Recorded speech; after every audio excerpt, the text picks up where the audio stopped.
Не пари в евро вече. Тебе не те знам. Къде да ти покажа? В евро ли брачето имаш? Еврата. Искам да кажеш на хората, те са... Хората плащат да не са като тебе, бягай. Те истински ли са брачето? Бягай от тук, това да не ти е Леко Константинов, това са други.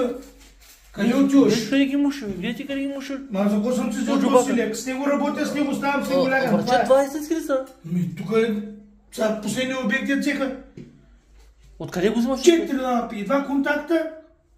10 евро. Ма ти ходиш час мак правиш зад гърба ми, не браче? Как час мак, че ти да не си ми шеф? Знаеш като подпукаме. Те са апартаменти на кой са, бе? Те апартаменти може си твоите, ма аз съм си сам господар. И парата откъде взимаш? Кой да не? Кой излъжа някой Те да се даде врат, пара? сега нарочно сигурно си... Гледай, шупнало и.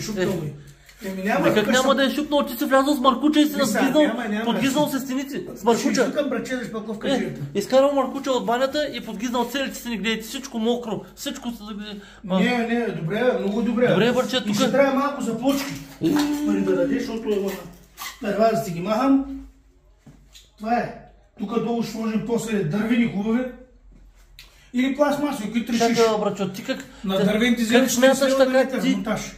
Ма ти 40 лева взимаш, аз мисля нещо до 10 на 15 кинта, не е повече от това. Това е труд и материал. Плацмацови. Слагаме плацмацови. Да,